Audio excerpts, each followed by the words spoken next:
Assalamualaikum warahmatullahi wabarakatuh. Hari ini tanggal 17 Juli 2021. Saya akan membagikan video tentang pengalaman saya melakukan isolasi mandiri. Hari ini isolasi mandiri hari ke-6. Jadi ceritanya pada tanggal 12 Juli kemarin saya terkonfirmasi positif COVID melalui antigen. Setelah itu dilanjutkan dengan PCR, ternyata hasilnya sama, positif juga.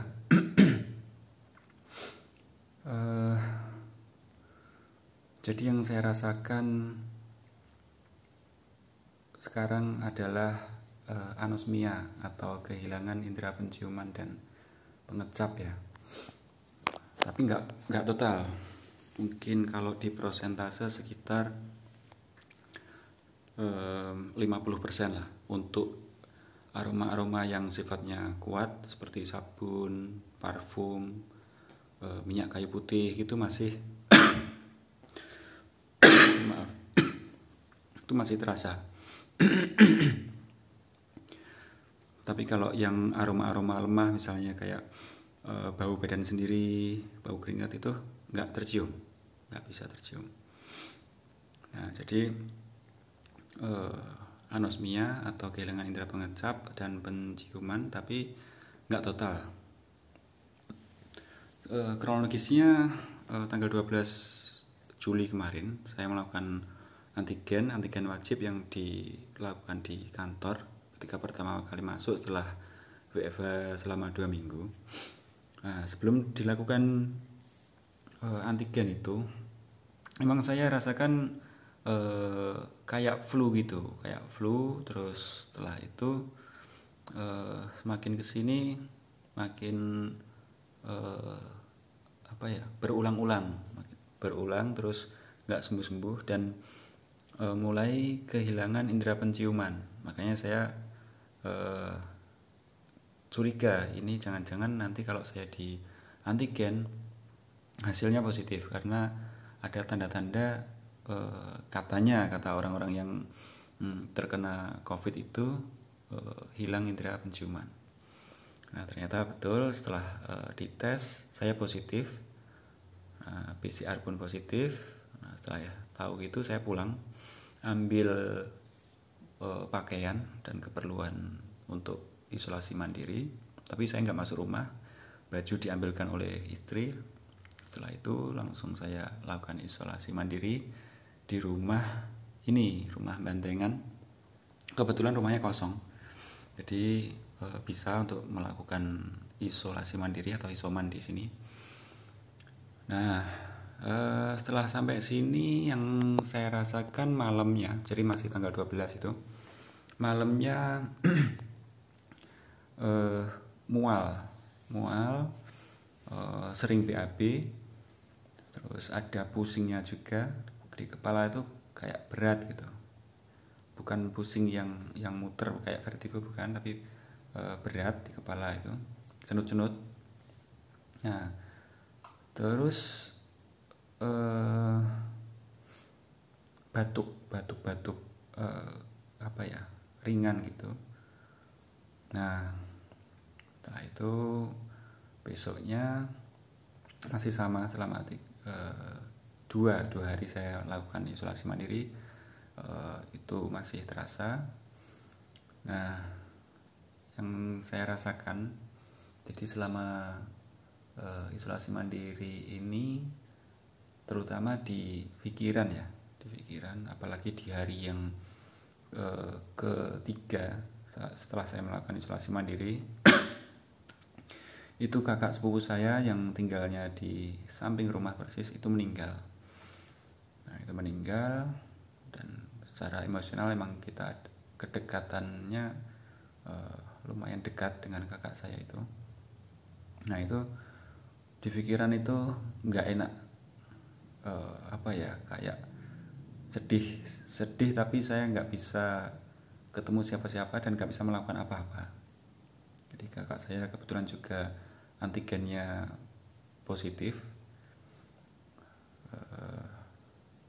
cari rumah sakit, cari kamar untuk opnam dimanapun di area Madiun ini penuh semua. Jadi tidak bisa dirawat, akhirnya dirawat di rumah, itu meninggal akhirnya. Nah, itu perasaan saya di sini campur aduk, hanya bisa sedih sendiri di sini. Hampir saya pulang untuk minimal menyolatkan atau menguburkan, ikut hadir di situ. Tapi saya pikir-pikir itu sangat tidak bijaksana.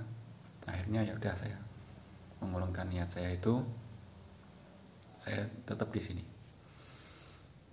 Nah, itu selama beberapa hari sampai sekarang masih teringat terus tentang kakak saya itu, ya masih sedih lah. Nah, setelah itu perasaan yang saya rasakan setelah melakukan isolasi ini perasaan kesepian banget, apalagi di sini daerahnya daerah sepi, di perumahan gitu. Nah, kanan kiri juga sudah tahu kalau saya melakukan isolasi mandiri di sini, jadi memang melakukan jaga jarak ya, tidak ada yang kesini sama sekali, atau bahkan lewat pun kayak tergesa-gesa gitu. Jadi saya merasakan kesepian sama sekali. Kebetulan HP saya rusak, jadi yang saya bawa ini HP yang istri, jadi saya nggak bisa video call, nggak bisa ngelihat yang di rumah secara langsung melalui video. Nah, perasaan saya yang selanjutnya itu perasaan khawatir yang sangat ya, karena saya punya ibu di rumah yang udah sepuh, usianya 71 tahun. Nah, setelah itu saya juga punya anak kecil, anak bayi yang baru umur 4 bulan. Kebetulan yang di rumah itu istri dan anak saya sakit, jadi udah mulai demam. Nah, saya khawatir sekali kalau mereka juga kena seperti saya, karena saya sempat kontak erat dengan istri dan anak. Nah, itu yang bikin saya khawatir. Kadang kalau malam nggak bisa tidur, kepikiran terus yang di rumah. Ya banyaklah pikirannya melalang buana kemana-mana. Jadi mungkin itu yang selama saya rasakan selama 6 hari ini di isolasi mandiri ini. Terus obat-obatan yang saya konsumsi selama ini seperti ini. Salah satunya vitamin C. Ada vitamin C yang seperti ini juga. Terus obat herbal. Obat-obatan herbal. Ini ada Habatus Sauda dari HNI, Procumin Habatus Sauda seperti ini. Terus ada gamat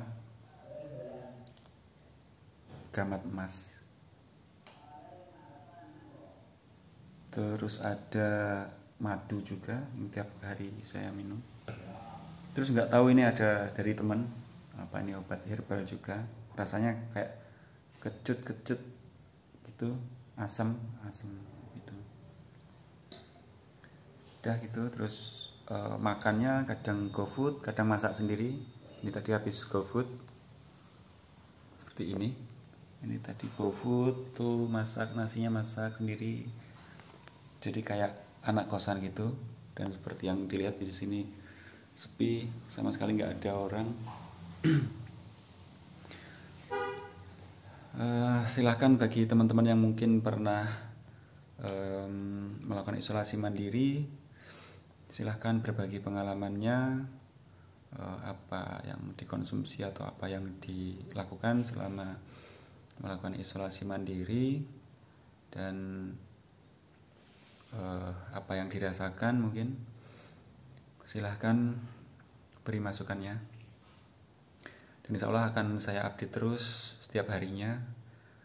Jadi ya semoga bisa melewati masa isolasi ini dan bisa kembali pulih bagaimana sebelumnya.